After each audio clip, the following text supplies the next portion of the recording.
E aí pessoal, tudo bom? Eu sou o Walter, sou o criador, narrador e editor do podcast Linhas do Medo. E antes de começar a história, eu vim aqui conversar com vocês sobre o sonho que é ter esse projeto e a realização que é poder colocar as minhas histórias agora para vocês poderem ouvir e apreciar. Peço que vocês sigam o canal, todo domingo estarei colocando os novos capítulos da história. Siga a gente no Instagram, Linhas do Medo. Também nós temos um TikTok que vai estar lá devidamente linkado na descrição desse episódio, para que você tenha acesso a conteúdos extras das histórias, dos personagens e de todo o processo de criação. Então siga, curta, comente, compartilhe, ajude esse conteúdo a chegar a mais e mais pessoas. E eu espero sinceramente que você goste do que eu tenho para falar para vocês.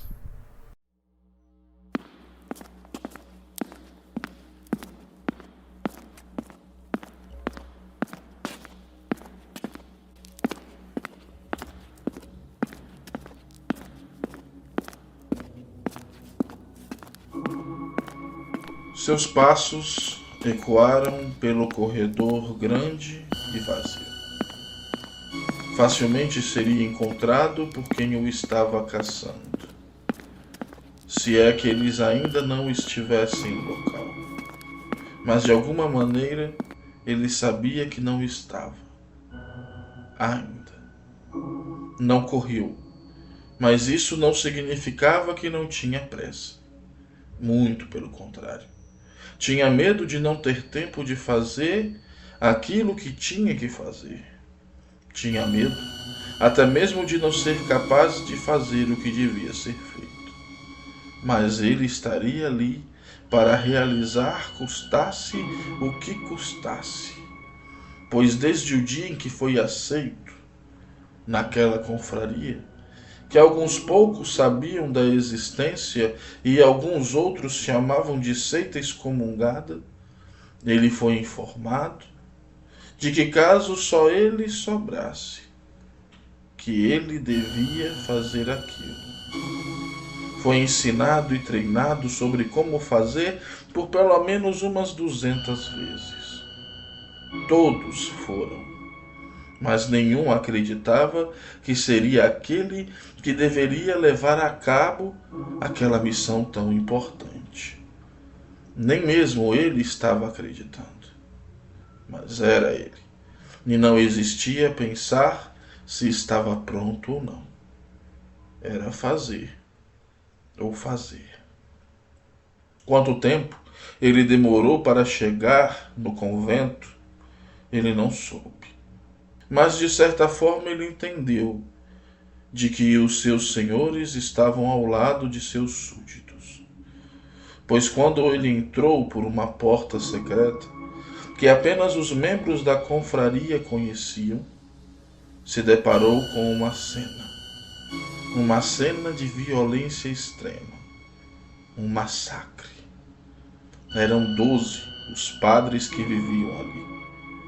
E todos eles não foram apenas assassinados, foram torturados e mutilados, para dizer algo que obviamente não disseram: que a urna estava bem escondida, enterrada embaixo da cama do guardião do convento, como ele sabia muito bem. E de fato ali ela estava. Ele cavou com as próprias mãos, seus dedos doíam, sangraram, as unhas quebraram, mas quando teve a urna nas mãos, ela estremeceu. E ele não soube discernir se aquele estremecimento dizia a respeito de um alívio ou de uma excitação, frente à violência que ela estava causando diante dos homens que juraram guardá-la e protegê-la a todo custo. Voltou ao local do sacrifício dos seus irmãos. Naquele momento, segurando a urna em suas mãos, não conseguiu sentir medo ou consternação, mas uma euforia, uma insana euforia tão profunda que as suas gargalhadas se tornaram urros e seus passos se tornaram dança por todo aquele chão sujo do sangue dos 12 mártires que se entregaram pelo cumprimento da missão.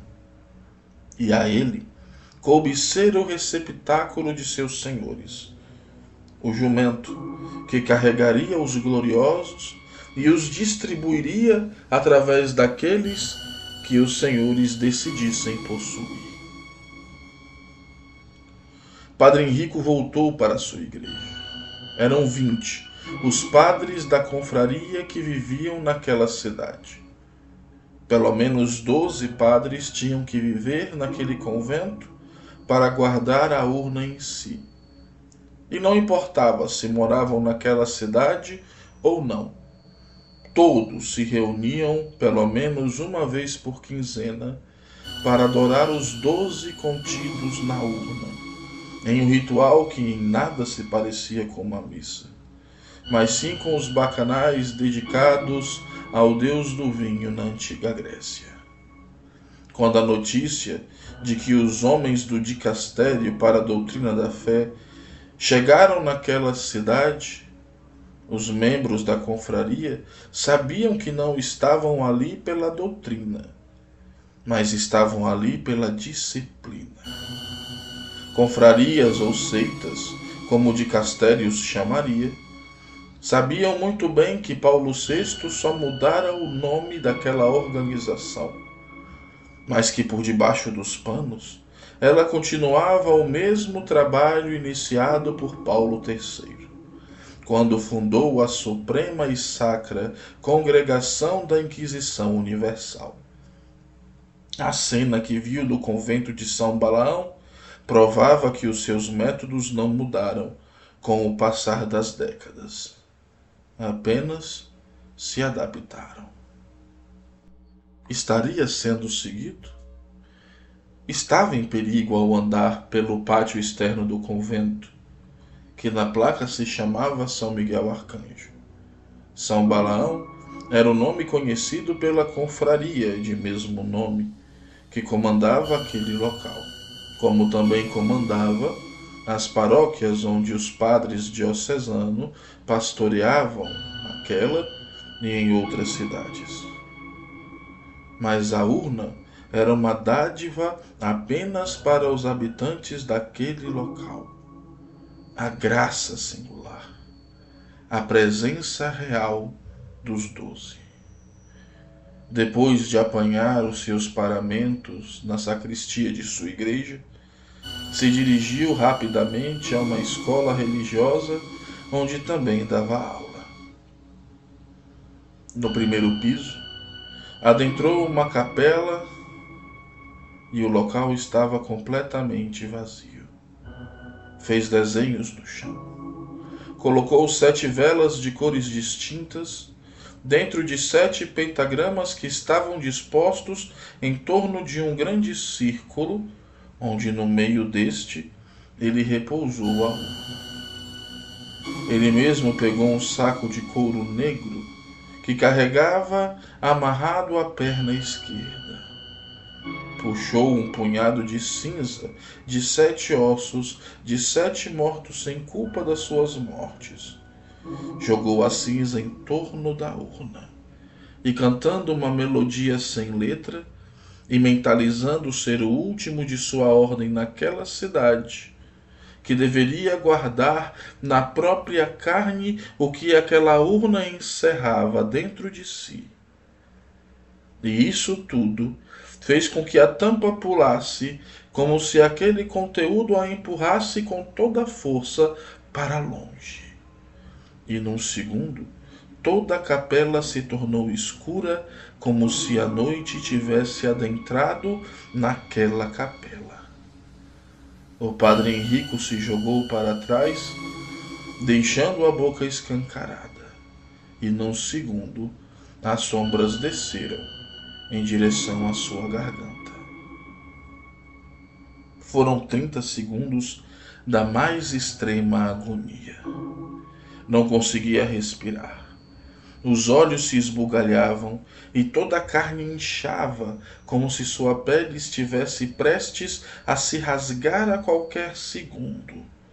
Os botões de sua camisa pulavam para longe e até a clérgima voou do seu pescoço. E mais sombra adentrava o seu corpo, até que tudo se encerrou.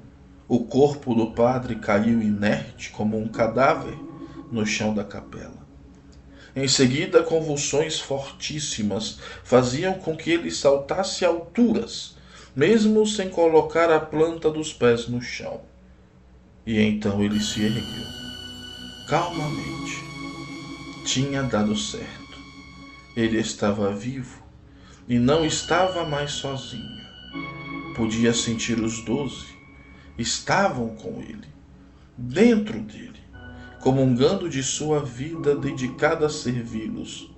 E ali dentro todos se regozijavam, pois era chegada a hora de a confraria de São Balaão cumprir a missão que tanto aguardava: colocar os 12 sobre a face da terra, nos locais que lhe era adequado, para que assim pudessem governar todos os povos, em união, em nome de uma falsa paz.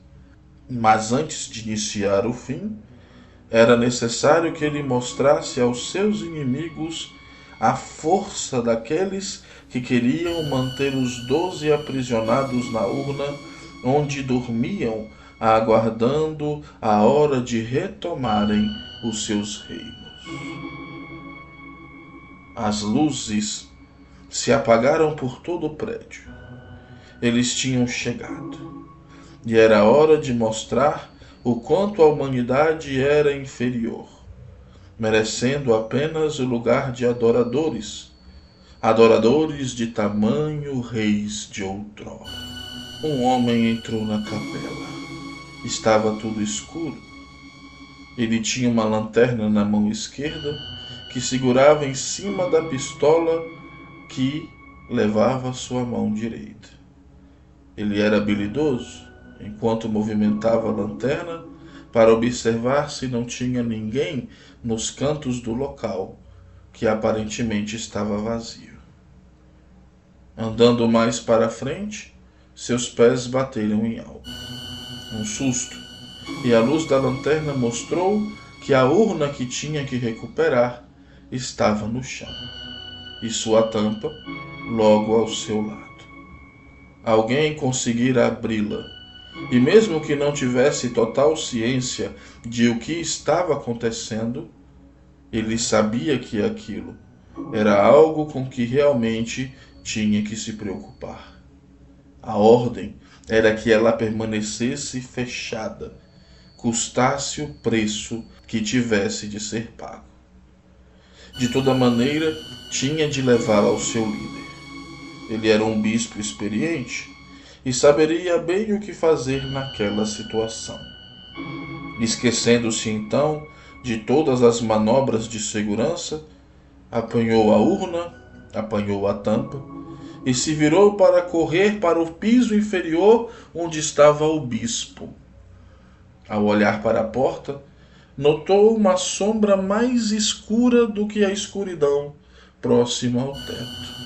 Sacou rapidamente a lanterna e, segurando-a, apontou para a figura, que era Padre Henrico. Sua cabeça inflamada de olhos que surgiam de todo o seu crânio.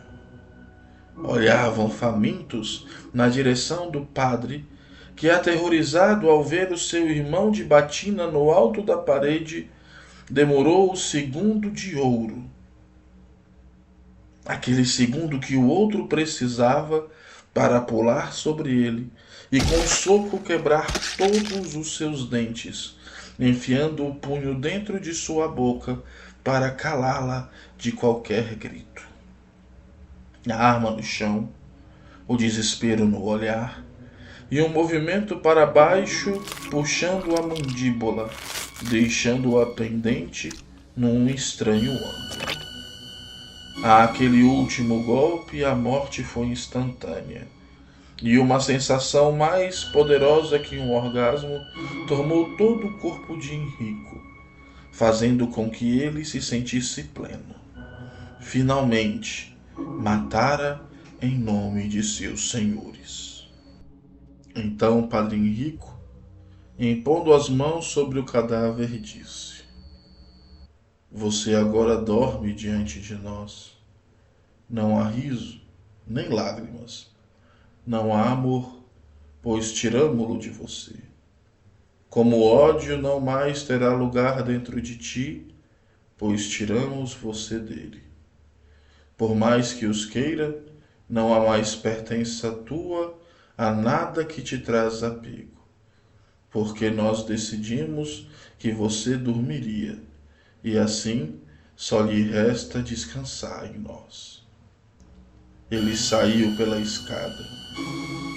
Ligeiro, balançou o corpo como se dançasse silenciosamente.